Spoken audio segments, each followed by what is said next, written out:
Hello. Oh, look at that puppy. Licking his lips over there. Happy Friday. Happy Friday the 17th. Am I coming through? Do I need to refresh over here? Ah, yes, there I am. Okay, good. Armo says it's Friday. It is Friday. Spitting true facts, Farmouse. None of those false facts. Look at that pup. He wants treats. You want treats? Do you? Well, we'll give it a minute. We'll see if anybody else shows up. And then you can have some treats. You hear that, everybody? You gotta show up in order for Puppy to get treats. The Sharky showed up. Alright, Puppy gets treats. Sharky say, hello, Mr. Sharky. Worked your last Friday of the year. Happy last Friday of the year, Mr. Sharky. That's exciting. I guess there's not really that much of the year left, is there, at this point? Farmer says, yay, no more Friday work. Farmos has one more exam on a Sunday, no less. It's weird. Puppy gonna do a dance? Oh, he wants it. He wants the treat.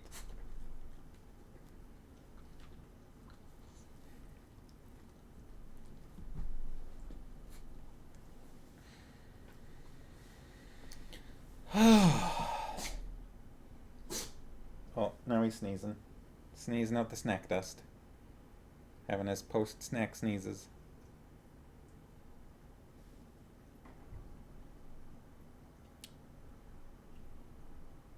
We went to a Christmas market last night, the Vancouver German Christmas market.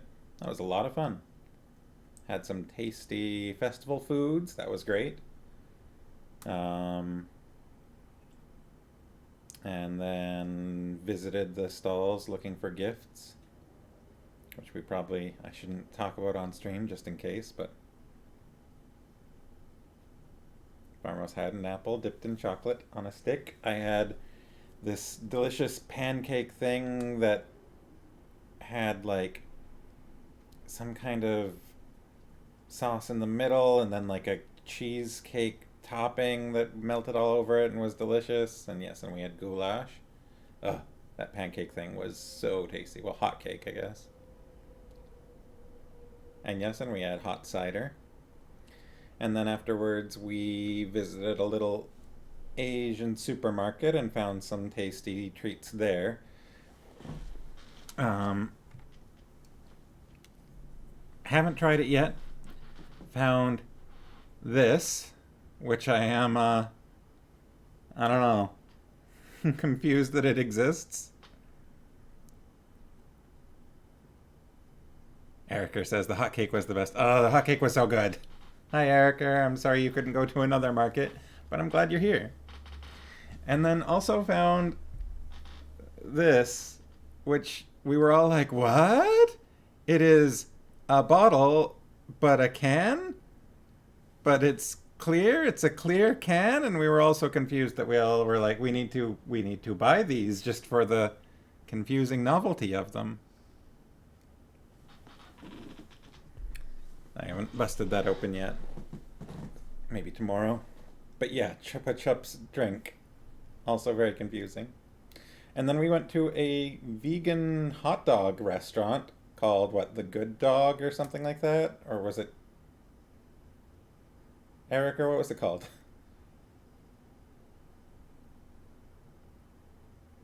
Yes, Farmhouse had the similar container peach drink. Peach, not Reach. Good Dog plant food. Anyways, it was a vegan hot dog place, and that was very tasty, but I was already so full by that point. I ordered a ballpark dog and a side salad, and I could not eat the side salad. I gave the side salad to my friend because I was so full. I like barely finished the dog. Good dog plant food.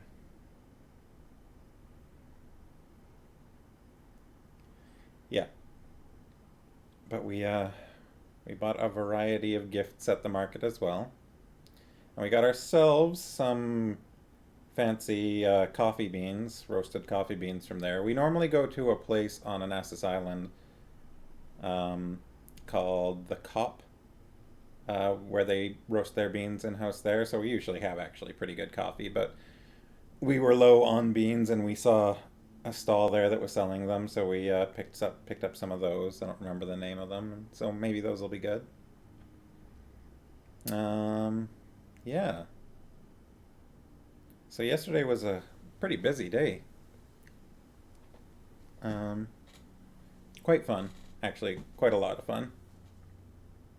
And and those hotcakes were so good. And the goulash was actually really good too. I was like, goulash, that name's terrible, but it was very tasty. And it came in a bread bowl. So then I ate the bowl. I don't know what this face is that I'm making, but I'm doing it. But yeah, the market was very fun. Um,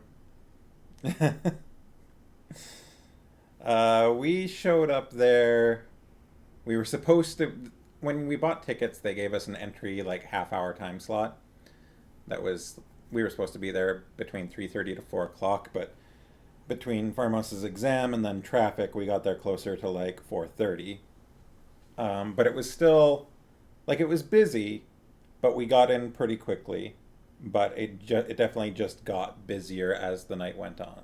So the earlier in the day you can go, at least on a weekday, the earlier in the day you can go, the better. It seems like. Um, yeah, and they had I don't know, a lady playing piano, playing some music, singing Tiny Dancer on repeat.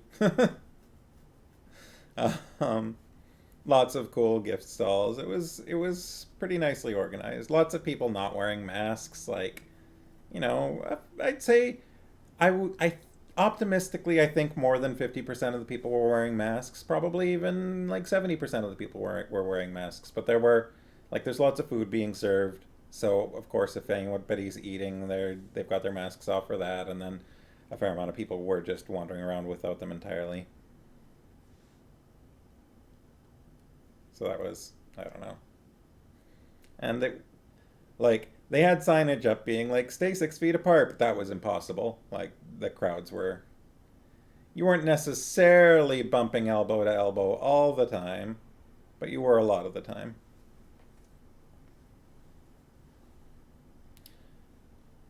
So hopefully we weren't horribly irresponsible. We're all vaccinated, but we don't have our boosters yet, our third ones. Yes, and it was outside. That's true too. That makes a big difference.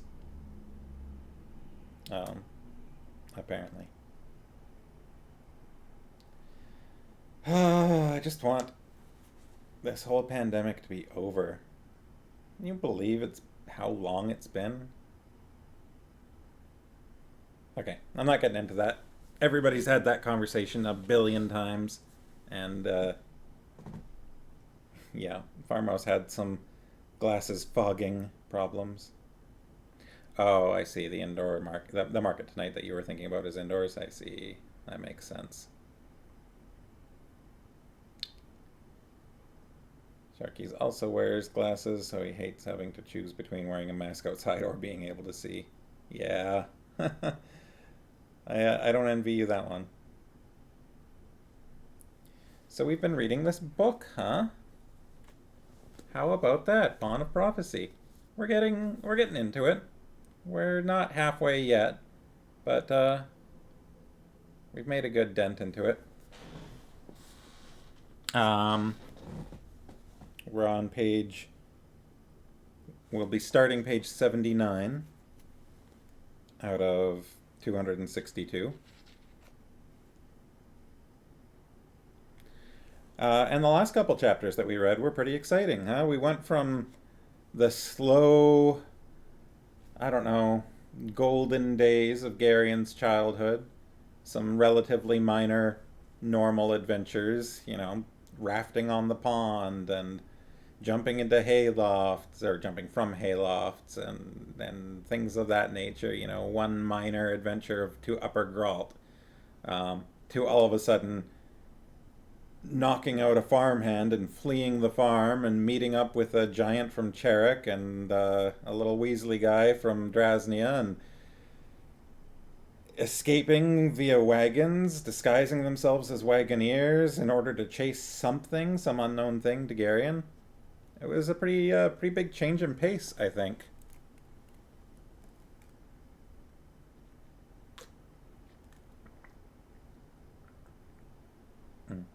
Oh, I see.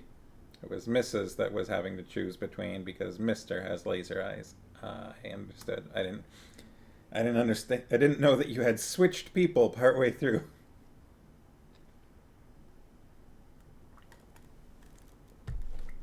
Rafting on the pond, jumping in the hayloft sounds kind of Tom Sawyer.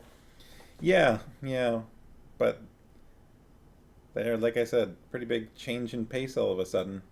Now we're venturing into the unknown. Heading to, I think, was it Muros first? Dareen. Going to Dareen first. And if he hasn't gone to Dareen, then they'll turn south to Muros. And if he hasn't gone to Muros, then they'll go on to Kamar. Ember is so mad. Oh no. She needs to act mad for a bit before she forgives you and then wants all the cuddles. Or is that completely wrong? Is she just going to be mad forever? Or is she going to be mad while cuddling?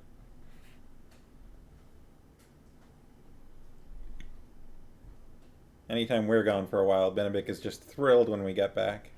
If anything, he just wants to immediately cuddle and then cuddle all night, basically. Sharky's switch typists quite often. I usually feel I think I usually assume that the missus is behind the keyboard at this point. Unless it's specified that it's Mr., and then I assume that it's just going to be Mr., typing the whole night. I didn't realize you were switching back and forth. That makes things even harder.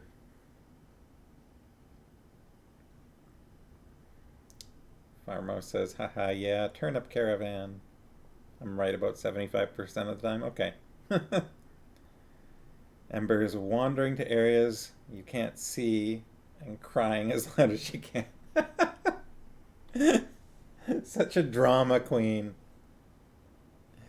You left me alone. How could you do this? Or maybe she's just going out of sight and being since you don't want me anyways, I'll just be over here by myself. Ember is a cat, yes. Ember. See? This is how you made me feel.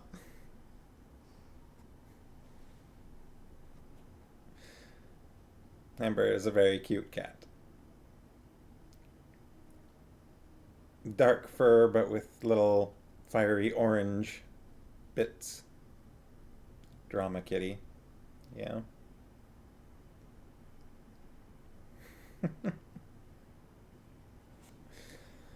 Oh, man. My eyes feel a little bit sore. I'm a bit sleepy this evening. Hopefully I'll fall asleep a little earlier tonight. Stormy has a particular meow for the "you're ignoring me." Wow.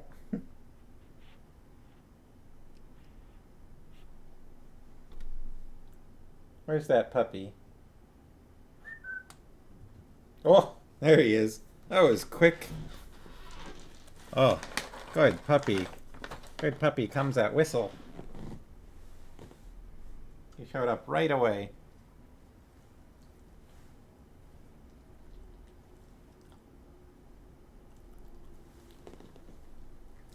Squishy your face. Squisher, squisher, squisher.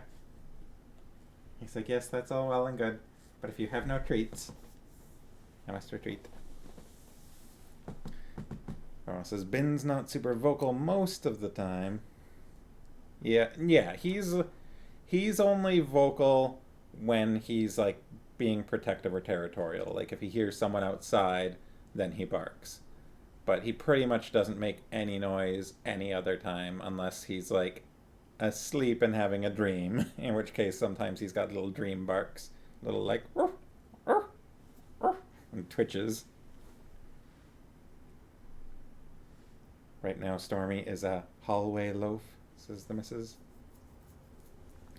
But yeah, if he's not like trying to defend the house or like be afraid of somebody outside, like if somebody startles him, then he'll bark at them, or like if a dog is like chasing him, then he'll bark at them. But beyond that, like just about the house, like he doesn't bark for really any other reason. You got itchy leg?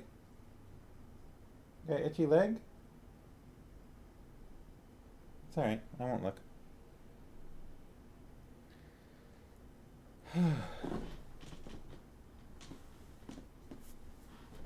So yeah, why don't we read a book, huh? It's 7:15. Let's read a book. Let's get on into Chapter 7. Wow.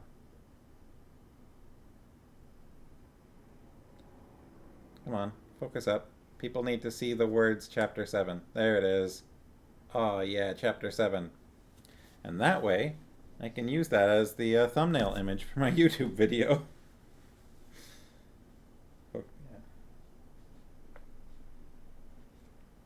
Farmhouse loves a good cat loaf. Ereker's gonna have a bath. Oh, very nice. I definitely have a lot more baths in the winter, I have noticed. Like, just recently, I've been, like, wanting to have multiple baths a week. Just be like, I just want to go soak.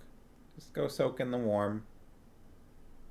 Especially after Kung Fu, because my muscles get pretty sore in the winter in the cold. So I just want to go, like, heat them up thoroughly. Well, I'm going to get started, and hopefully you don't miss too much while the water's running, while you're getting ready. So, page 79, Chapter 7. Let's see how many voices I can remember. I think the toughest one's still Silk, because I was starting to get the hang of what I wanted to do with Silk. Like, Barak's pretty easy, because I just go as deep as I can, and it'll work itself out. And, Belgarath, Garion, and Aunt Pole have more or less.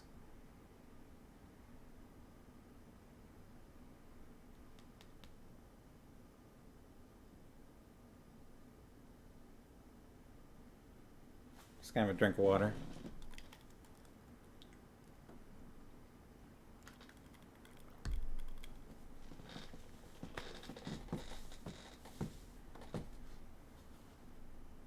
Chapter 7.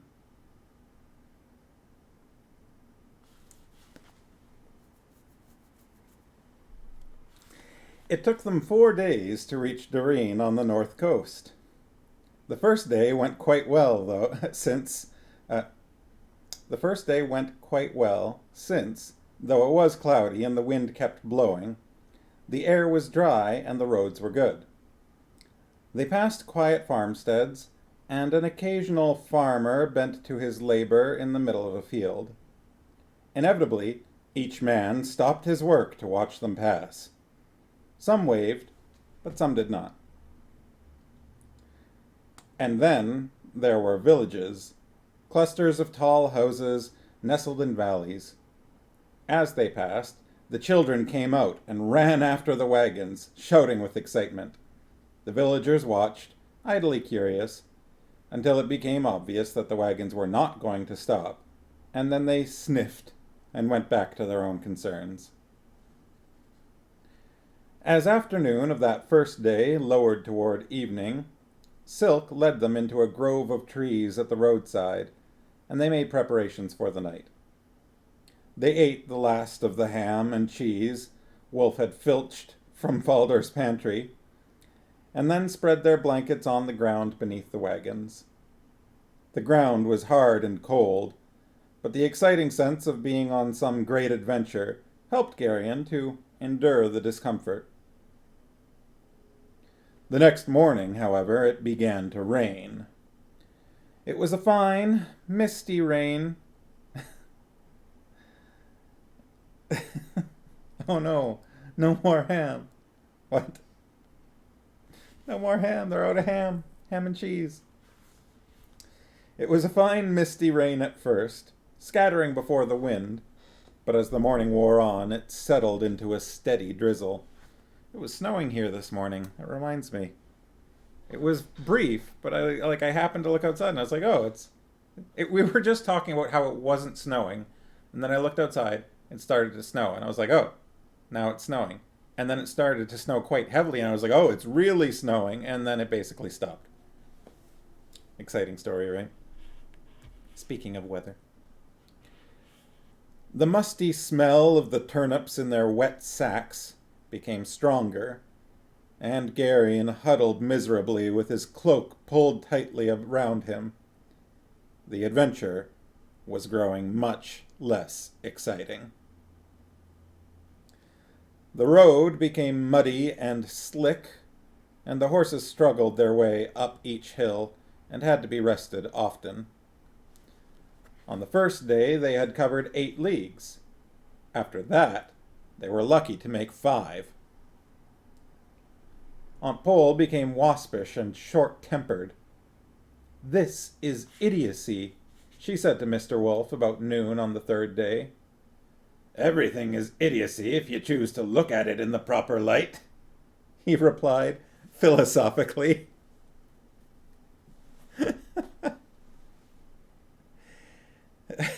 Words of wisdom from Mr. Wolf. Everything is idiocy if you choose to look at it in the proper light.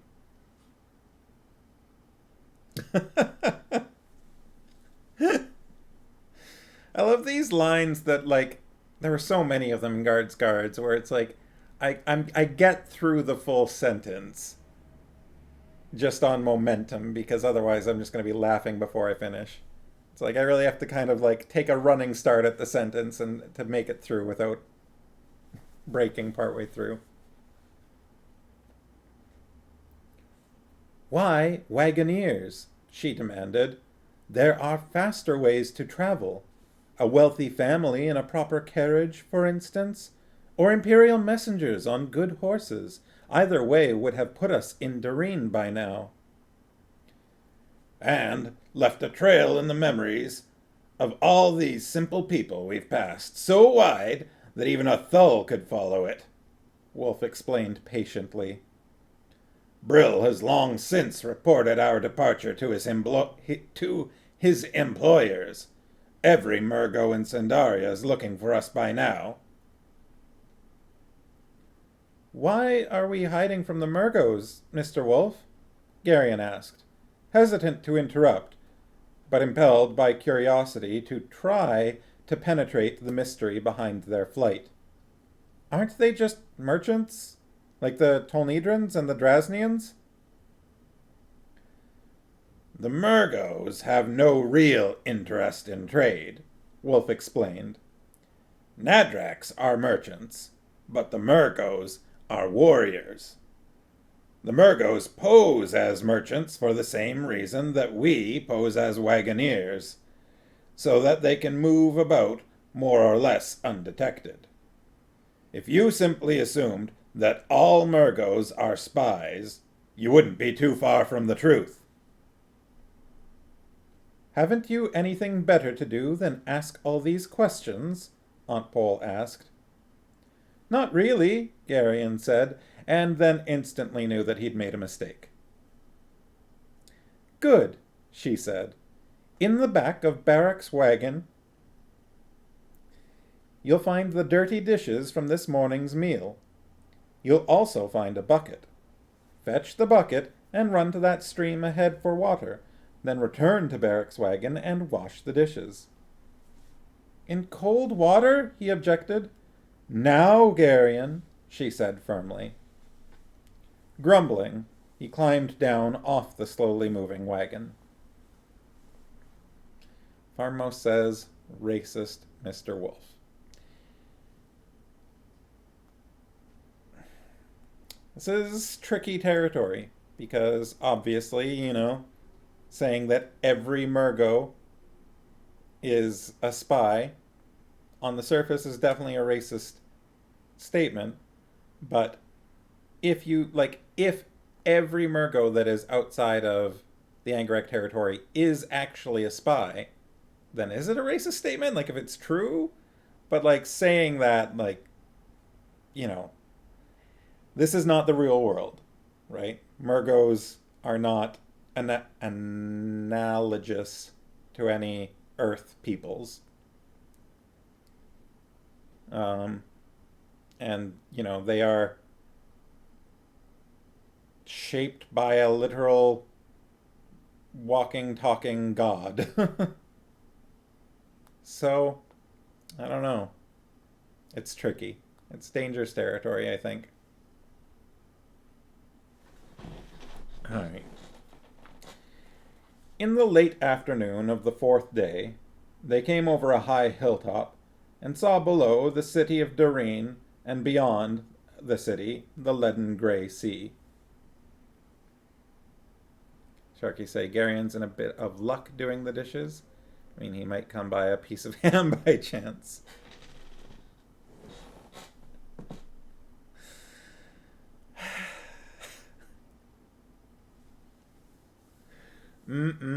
Dishes ham.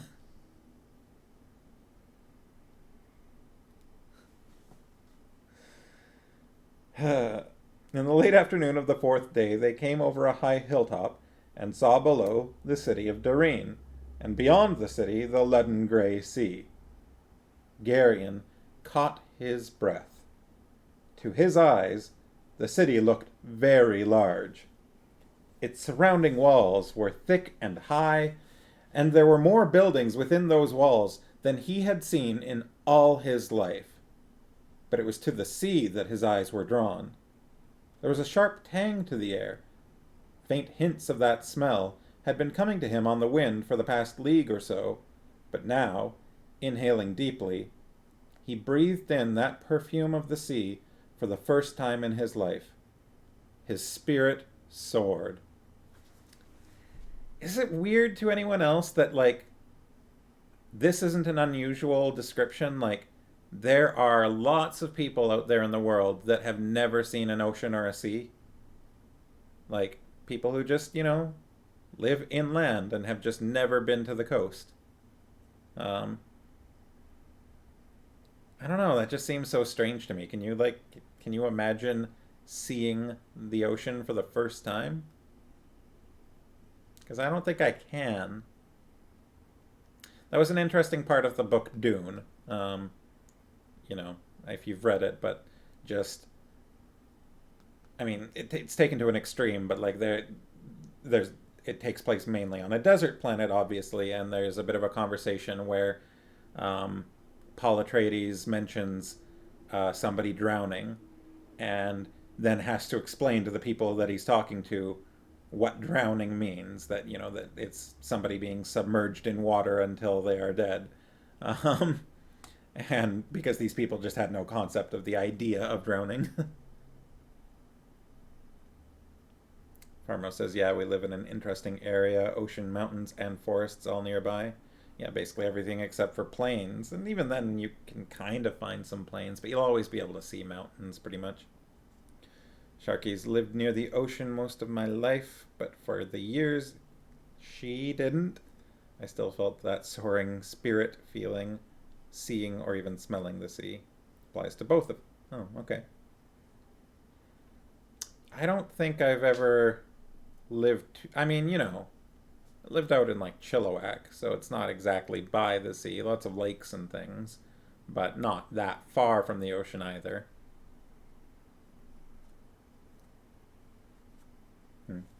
Well, Garion is seeing it for the first time. Finally, Aunt Pole said. Silk had stopped the lead wagon and came walking back. His hood was pulled back slightly, and the rain ran down his long nose to drip from its pointed tip. "Do we stop here or go on down to the city?" he asked. Karma says Steveston was really near the sea. Yeah, it was nice being able to, look out the window from our apartment and see it. See it? Sharky say, fun fact, if you've been in the prairies for months and fly into Abbotsford, on a nice day you can smell the ocean faintly from there.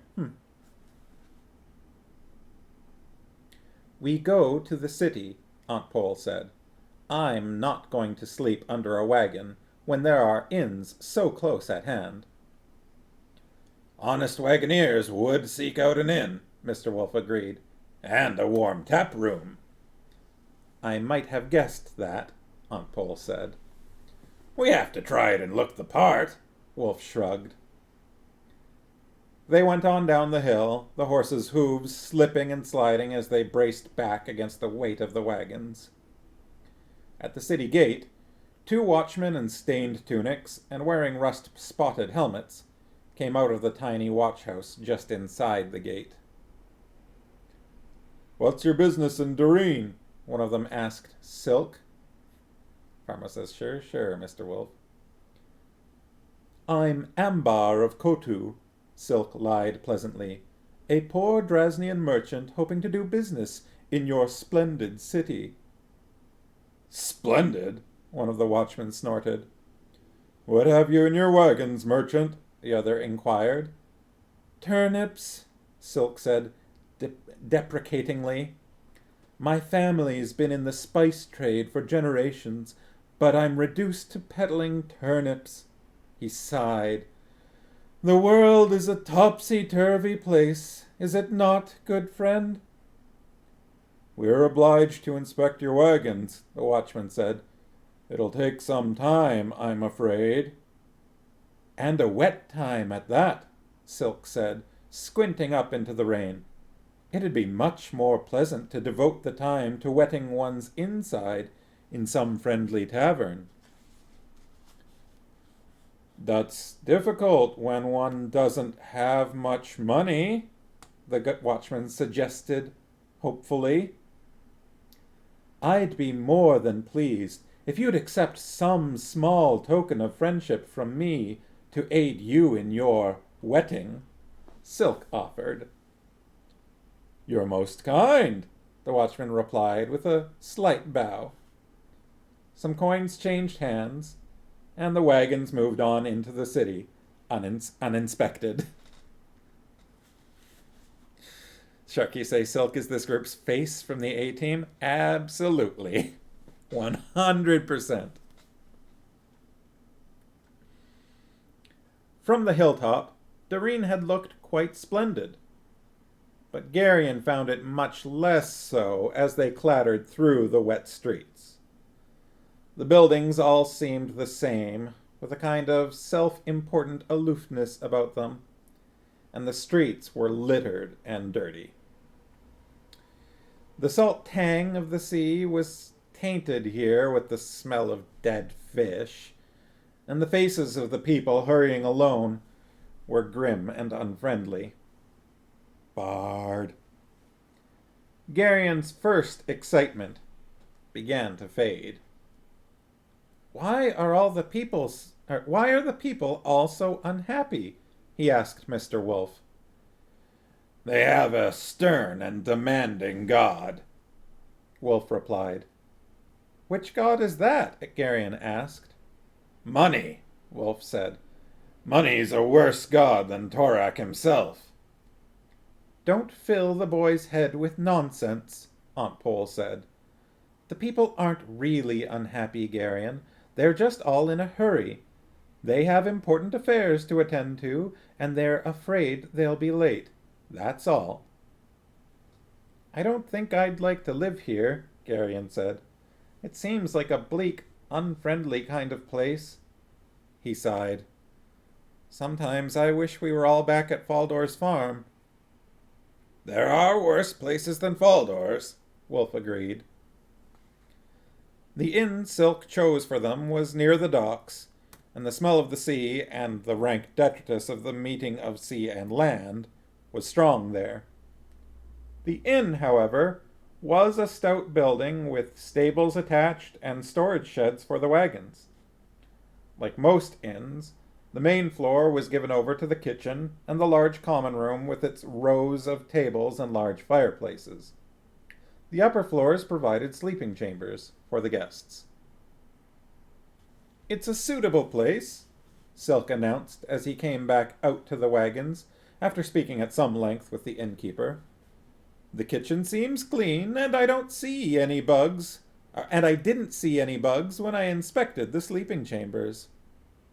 "I'll inspect it," Aunt Pole said, climbing down from the wagon. "As you wish, great lady," Silk said with a polite bow. Aunt Pole's inspection took much longer than Silk's, and it was nearly dark when she returned to the courtyard. "Adequate," she sniffed, "but only barely." "It's not as if we planned to settle in for the winter, Pole," Wolf said. "At most, we'll only be here a few days." She ignored that. "I've ordered hot water sent up to our chambers," she announced. "I'll take the boy up and wash him, while you and the others see to the wagons and horses. Come along, Geryon." And she turned and went back into the inn. Geryon wished fervently that they would all stop referring to him as the boy. He did, after all, he reflected, have a name, and it was not that difficult a name to remember. He was gloomily convinced that even if he lived to have a long gray beard, they would still speak of him as the boy. After the horses and wagons had been attended to, and they had all washed up, they went down again to the common room and dined. The meal certainly didn't match up to Aunt Pole's, but it was a welcome change from turnips. Geryon was absolutely certain that he'd never be able to look a turnip in the face again for the rest of his life. Look a turnip in the face.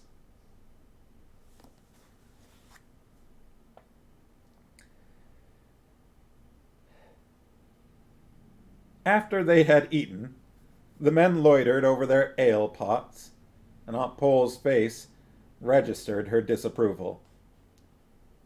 "Geryon and I are going up to bed now," she said to them. "Try not to fall down too many times when you come up." Wolf, Barrack, and Silk laughed at that, but Dernick, Geryon thought, looked a bit shamefaced. The next day, Mr. Wolf and Silk left the inn early and were gone all day. Geryon had positioned himself in a strategic place in hopes that he might be noticed and asked to go along. But he was not.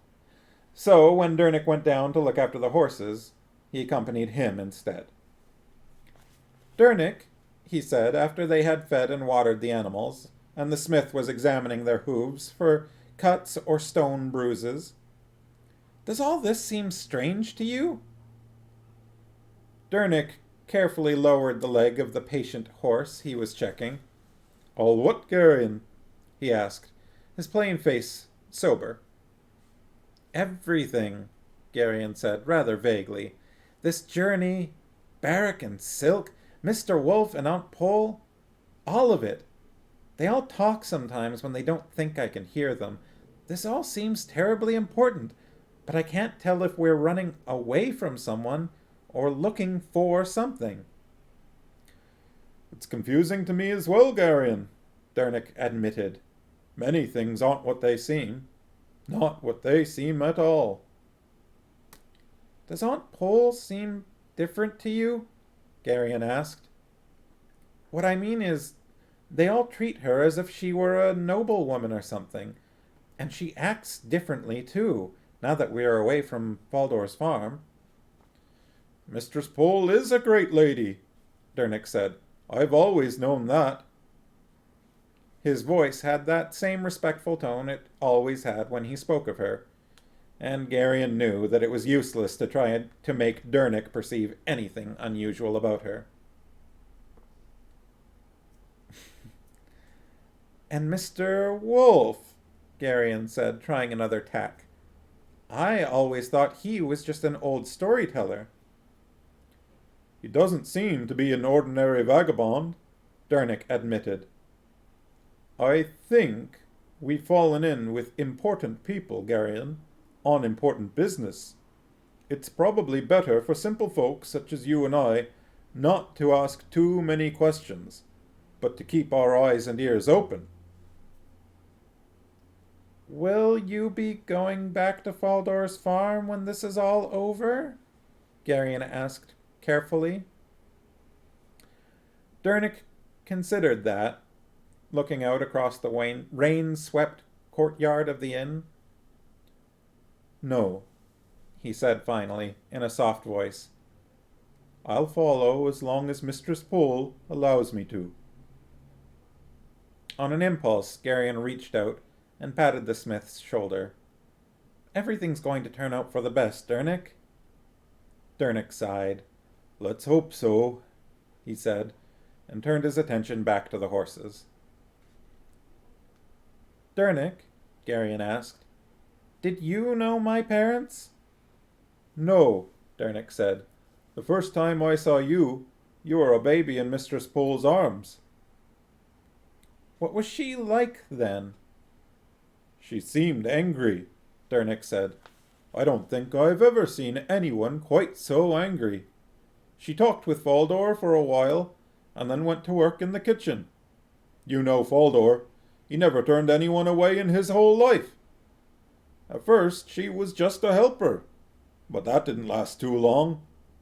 Our old cook was getting fat and lazy, and she finally went off to live with her youngest daughter. After that, Mistress Pole ran the kitchen." "She was a lot younger then, wasn't she?" Garion asked. "No," Dernick said thoughtfully. "Mistress Pole never changes. She looks exactly the same now as she did that first day."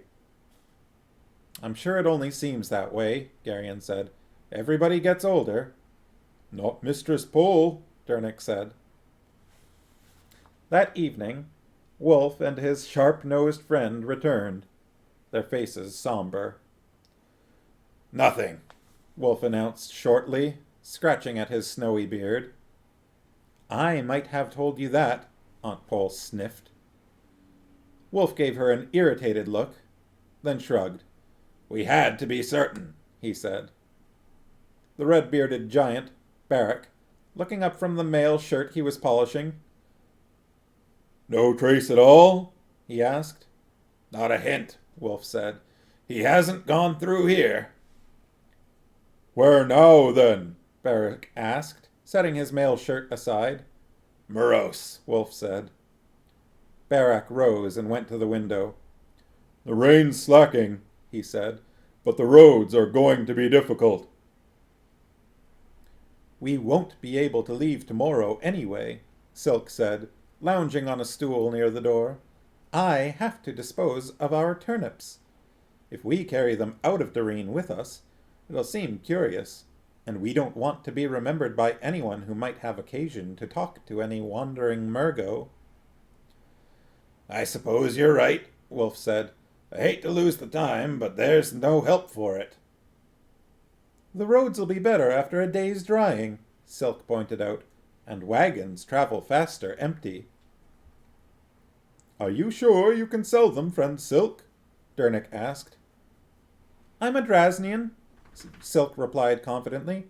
"I can sell anything. We might even make a good profit."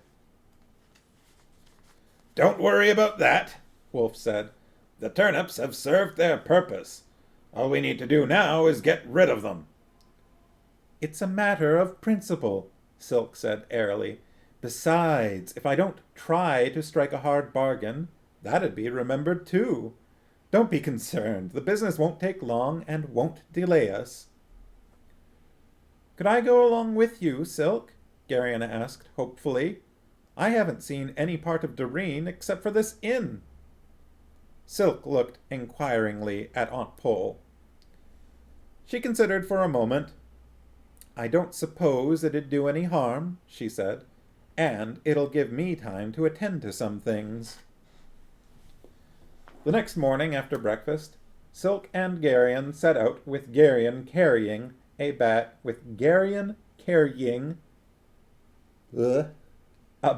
of turnips. The small man seemed to be in extraordinarily good spirits, and his long, pointed nose seemed almost to quiver. "The whole point," he said as they walked along the littered, cobblestoned streets, "is not to appear too eager to sell, and to know the market, of course." "That sounds reasonable," Geryon said politely. "Yesterday I made a few inquiries," Silk went on.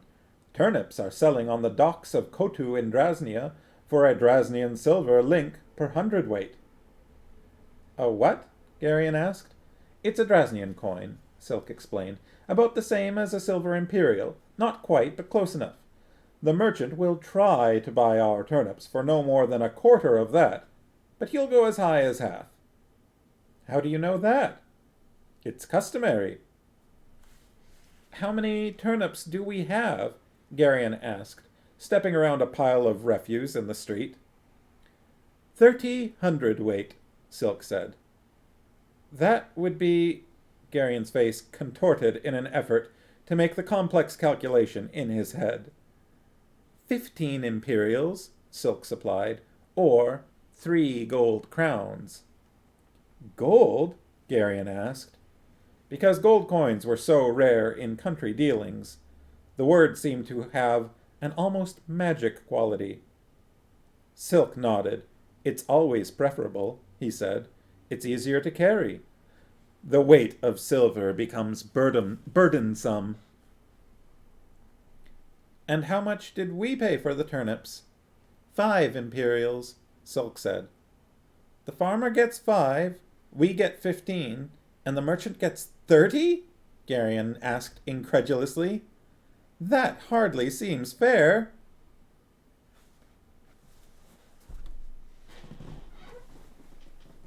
Capitalism!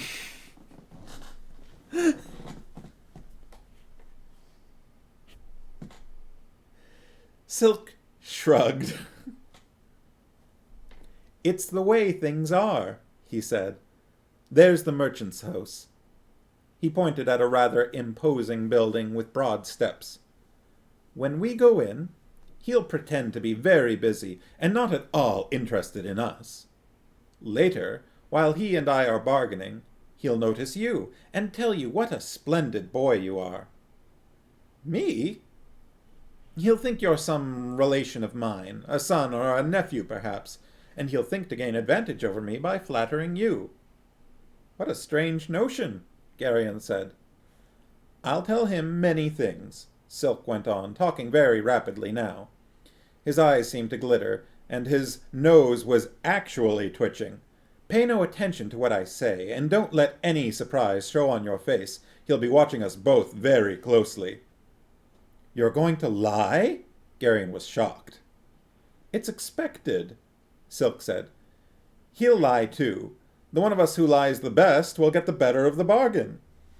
"It all seems terribly involved," Geryon said. "It's a game," Silk said, his ferret-like face breaking into a grin. "A very exciting game that's played all over the world. Good players get rich, and bad players don't." "Are you a good player?" Geryon asked. "One of the best," Silk replied modestly. "Let's go in." And he led Geryon up the broad steps to the merchant's house. The merchant wore an unbelted, fur-trimmed gown of a pale green color and a close-fitting cap. He behaved much as Silk had predicted that he would, sitting before a plain table and leafing through many scraps of parchment with a busy frown on his face, while Silk and Geryon waited for him to notice them. "Very well, then," he said finally. "You have business with me." "We have some turnips," Silk said, somewhat deprecatingly. That's truly unfortunate, friend, the merchant said, assuming a long face. The wharves at Kotu groan with turnips just now. It'd hardly pay me to take them off your hands at any price. Silk shrugged. Perhaps the Chereks or the Algars, then, he said. Their markets may not yet be as glutted as yours. He turned. Come along, boy, he said to Geryon. A moment, good friend, the merchant said. I detect from your speech that you and I are countrymen. Perhaps, as a favor, I'll look at your turnips. Your time's valuable, Silk said. If you aren't in the market for turnips, why should we trouble you further? I might still be able to find a buyer somewhere, the merchant protested. If the merchandise is of good quality. He took the bag from Geryon and opened it. Geryon listened with fascination as Silk and the merchant fenced politely with each other, each attempting to gain the advantage. What a splendid boy this is, the merchant said, suddenly seeming to notice Geryon for the first time. An orphan, Silk said, placed in my care. I'm attempting to teach him the rudiments of business, but he's slow to learn. Ah, the merchant said, sounding slightly disappointed. Then Silk made a curious gesture with the fingers of his right hand. The merchant's eyes widened slightly, then he too gestured. After that, Geryon had no idea of what was going on.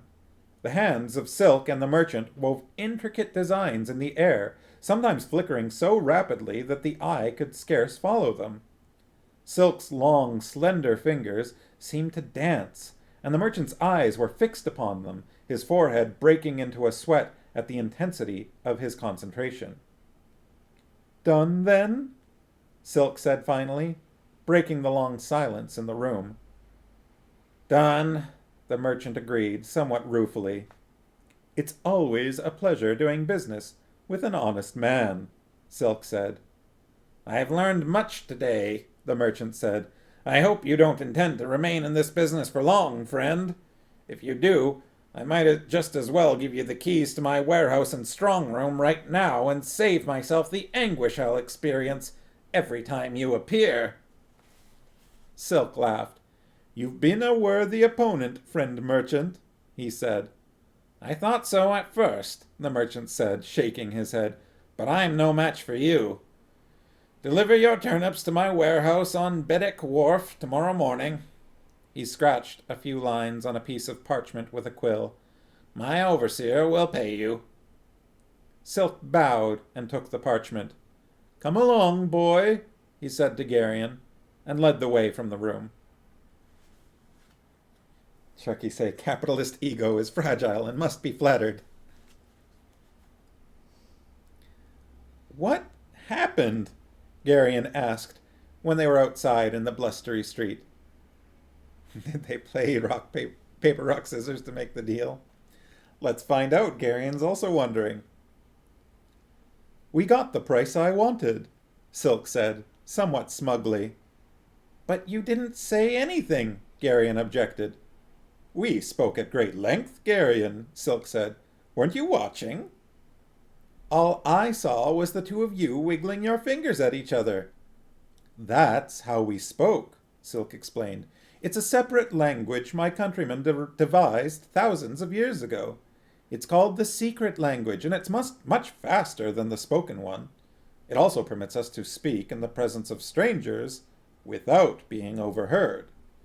An adept can conduct business while discussing the weather, if he chooses. Will you teach it to me? Geryon asked, fascinated. It takes a long time to learn, Silk told him. Isn't the trip to Muros likely to take a long time? Geryon suggested. Silk shrugged. As you wish, he said. It won't be easy, but it'll help to pass the time, I suppose. Are we going back to the inn now? Geryon asked. Not right away, Silk said. We'll need a cargo to explain our entry into Muros. I thought we were going to leave with the wagons empty. We are. But you just said, we'll see a merchant I know, Silk explained. He buys farm goods all over Sandaria and has them held on the farms until the markets are right in Arendia and Tolnidra.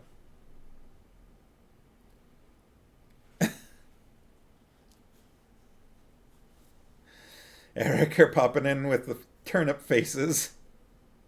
Turns out turnips have faces. They're off the menu. Yeah, turnips aren't vegan. They have faces.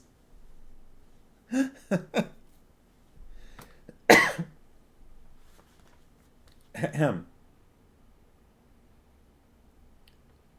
We'll see a merchant I know, Silk explained. He buys farm goods all over Sandaria and has them held on the farms until the markets are right in Arendia and Tolnidra. Then he arranges to have them freighted either to Muros or Kamar. It sounds very complicated, Garion said doubtfully. It's not really, Silk assured him. Come along, my boy, you'll see.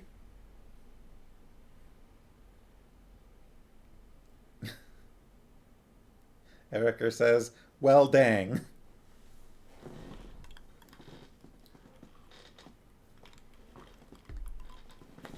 And the Sharky's got it wrong. Looks like turnips back off the menu, boys. Orcs know what a menu is. Orcs have restaurants. Haha, I beat you to it, Farmos.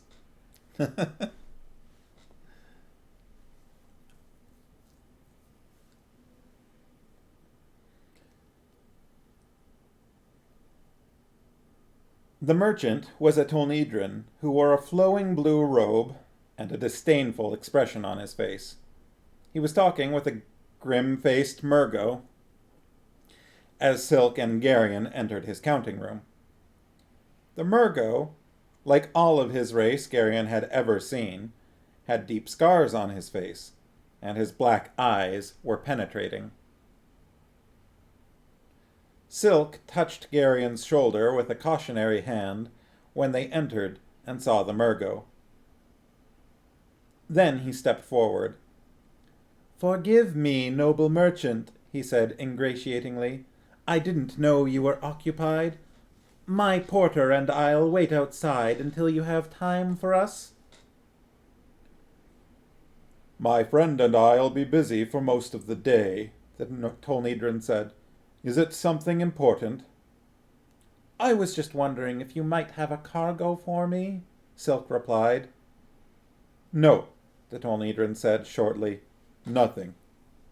He started to turn back to the Murgo, then stopped and looked sharply at Silk.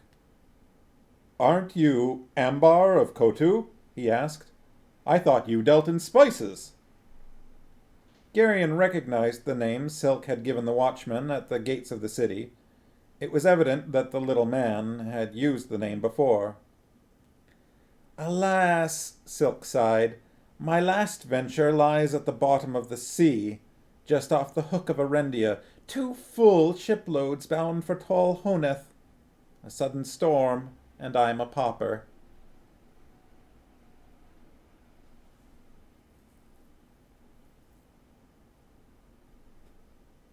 Eriker's going to send us videos of turnips playing with balls. just to show us how cute and non-edible they are. Are mandrakes vegan? Mandrakes scream. So if turnips aren't vegan, mandrakes are like extra not vegan.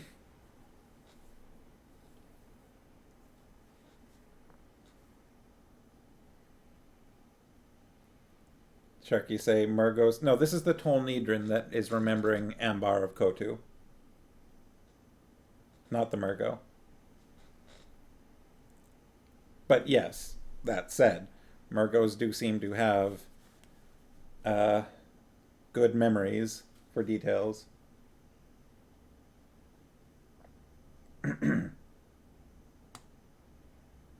Yeah, that's okay. A sudden storm, and I'm a pauper. A tragic tale, worthy Ambar, the Tolnedran master merchant said, somewhat smugly. I'm now reduced to freighting produce, Silk said morosely. I have 3 rickety wagons, and that's all that's left of the empire of Ambar of Kotu. Reverses come to us all, the Tolnedran said philosophically. So, this is the famous Ambar of Kotu, the Murgo said, his harshly accented voice quite soft. He looked Silk up and down, his black eyes probing. It was a fortunate chance that brought me out today.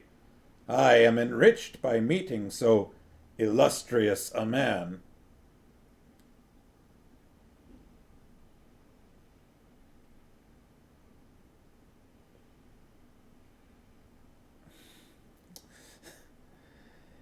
Silk bowed politely. You're too kind, noble sir, he said. I am Asharak of Rak Goska. The Murgo introduced himself. There are a lot of names in this book so far. He turned to the Tolnedran. We can put aside our discussion for a bit, Mingan, he said. We'll accrue much honor by assisting so great a merchant to begin recouping his losses. You're too kind, worthy Asharak, Silk said, bowing again.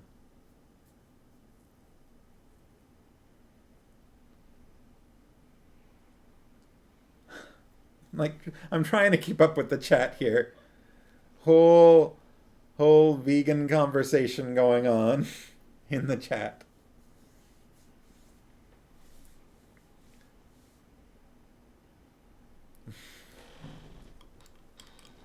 Apparently, Farmos looks like a vegan, and all vegans look the same. That's what I'm getting out of the chat.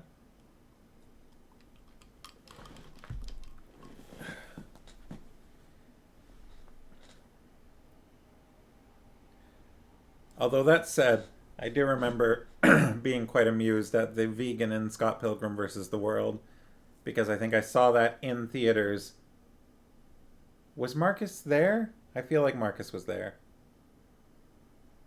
Maybe I'm wrong, though. It was a while ago. Anyways, you're too kind, worthy Asharak, Silk said, bowing again. Garion's mind was shrieking all kinds of warnings, but the Murgo's sharp eyes made it impossible for him to make the slightest gesture to Silk. He kept his face impassive, and his eyes dull, even as his thoughts raced. I'll gladly help you, my friend, Mingan said, but I have no cargo in Doreen at the moment. I'm already committed from Doreen to Medalia, Silk said quickly. 3 wagon loads of Cherik iron. And I also have a contract to move furs from Muros to Kamar. It's the 50 leagues from Medalia to Muros that concerns me. Wagons traveling empty earn no profit. Medalia, Mingan frowned. Let me examine my records. It seems to me that I do have something there. He stepped out of the room. Your exploits are legendary in the kingdoms of the East, Ambar, Asharak of Rak Goska said admiringly. When last I left Cthul Murgos, there was still a kingly price on your head. Silk laughed easily. A minor misunderstanding, Asharak, he said. I was merely investigating the extent of Tolnedran intelligence-gathering activities in your kingdom. I took some chances I probably shouldn't have, and the Tolnedrans found out what I was up to. The charges they leveled at me were fabrications. How did you manage to escape?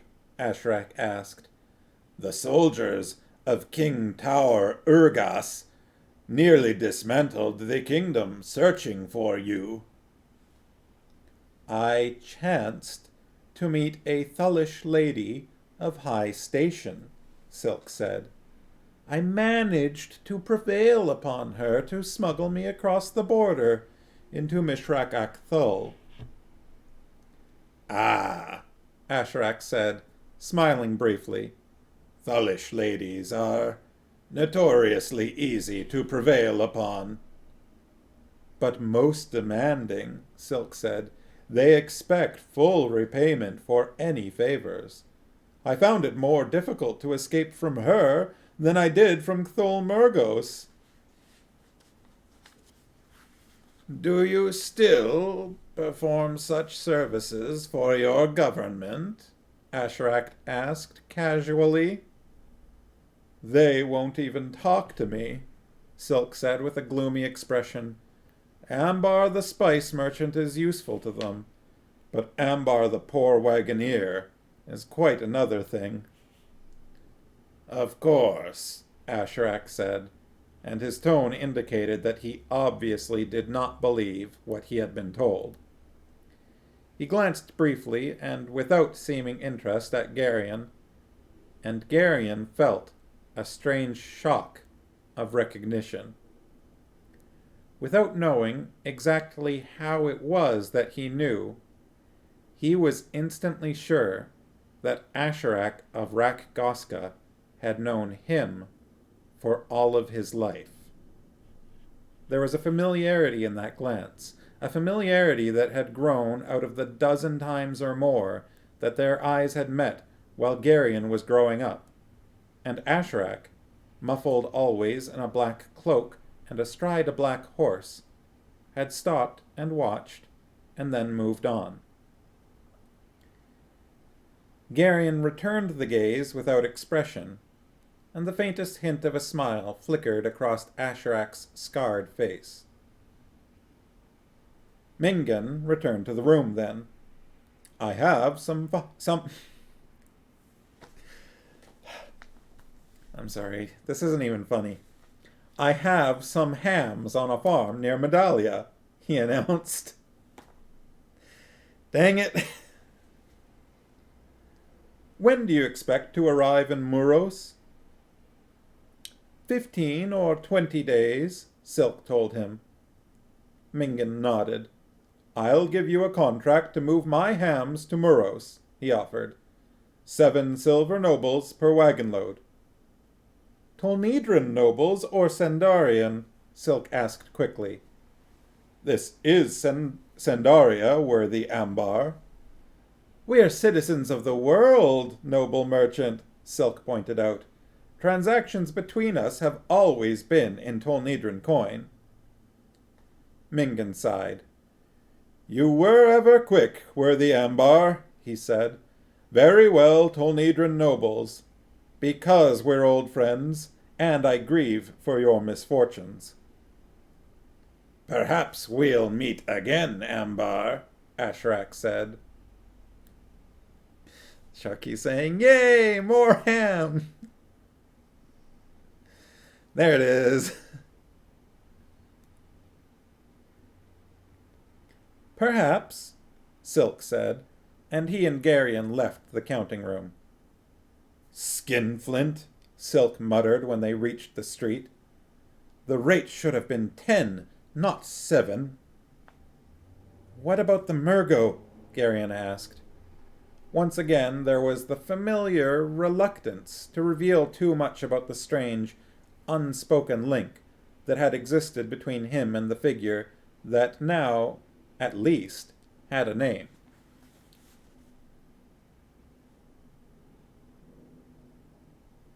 I wish I hadn't read your examples before. Cram. It was cram. Right? I'm pretty sure it was cram.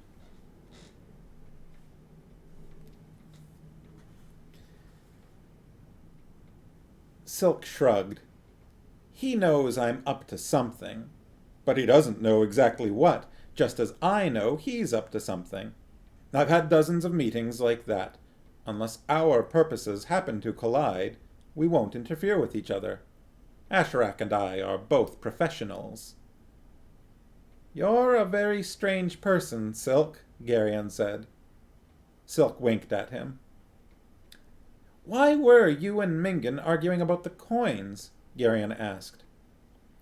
"Tolnedran coins are a bit purer," Silk told him. "They're worth more." "I see," Geryon said. The next morning they all mounted the wagons again and delivered their turnips to the warehouse of the Drasnian merchant. Then, their wagons rumbling emptily, they rolled out of Doreen, bound toward the south. The rain had ceased, not here, but the morning was overcast and blustery.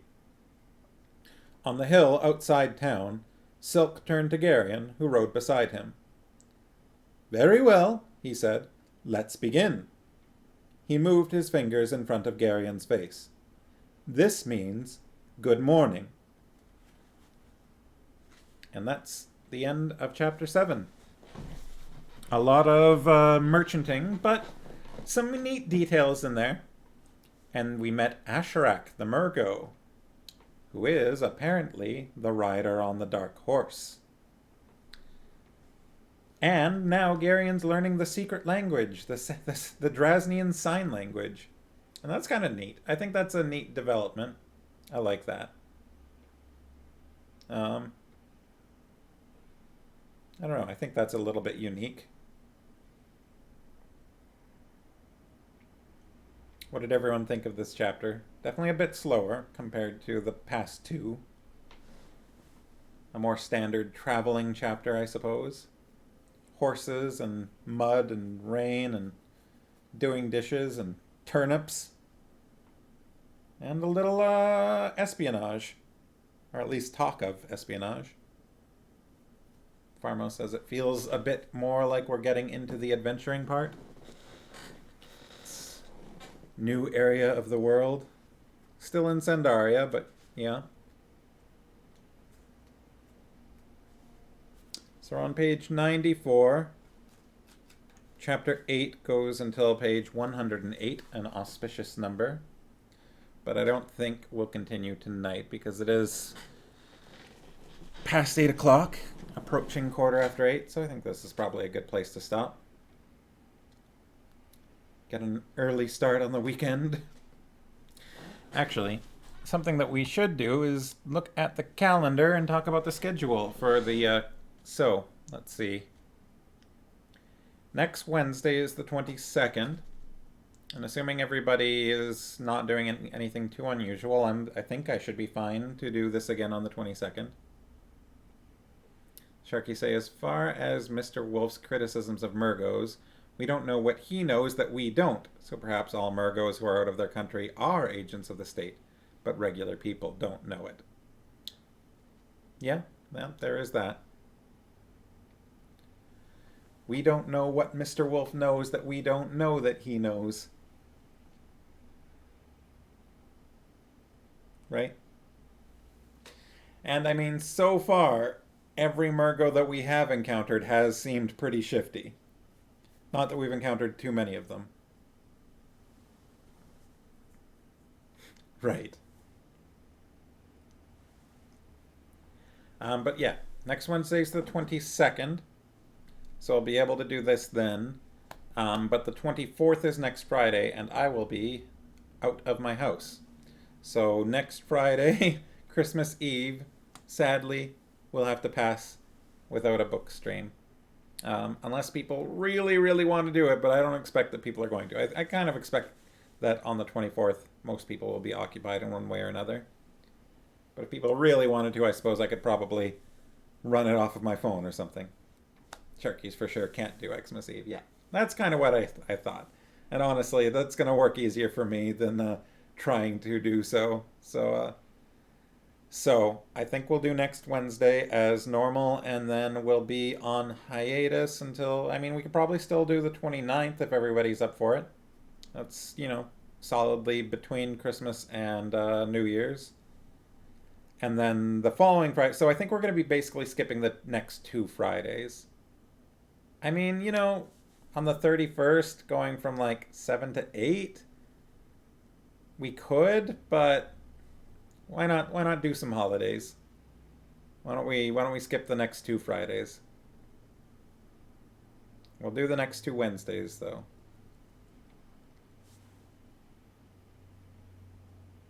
That's fair. Sharky's mentioning that restrictions today canceled New Year's Eve parties, or at least, wait, canceled them? You're still allowed to have indoor gatherings with like 10 other people or something, aren't you? You could do a small gathering. Erica is saying no on the 29th. That's a busy stretch. Mm. Farmos isn't a partier. I like to do a little something on New Year's Eve, gather with friends if possible. Sharky say, as far as they know, not on New Year's Eve. Huh. I missed that. Well, for now at least, we'll do the 22nd. I will be here on the 22nd and I'll read some chapters and then we can talk about it then too. We can, as we get closer to, we can decide whether we'll just skip a couple of weeks entirely.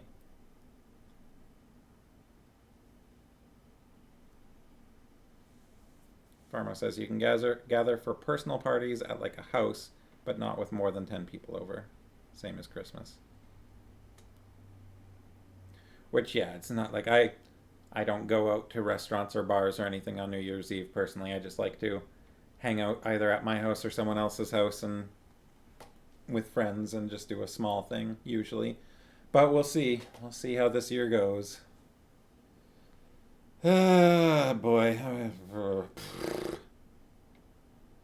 Thing I'm really like quite worried about is Farmos and I have a trip to Japan planned for next May, right? It's May? Yeah, for next May. For like 3 weeks. And we tried to do this trip like last year and it got canceled. And so we put it off. Or maybe it was 2 years ago at this point. Time isn't real. And now we've finally gotten it planned and booked and everything for next year in May. And I really hope that the world is in a state where we are allowed to make that trip. But I don't know. I don't know whether that's going to happen. Sharky say, so far in this plague, spring and early summer is the good times. Yeah, we'll see. Because it's going to depend both on Canada's restrictions and Japan's restrictions. So, I don't know. I'm hoping it'll work. I would love to be able to go because I've never been to Japan other than I've been to an airport in Japan on a layover to Singapore and also from Singapore. But I have not otherwise been out of an airport in Japan. So I'd love to be able to do that, but we'll see. We'll see. Okay, everybody, on that lovely, pleasant note, I do hope everyone has a very nice weekend. The last weekend before Christmas. Try not to be too stressed about it. I hope everyone has a good time.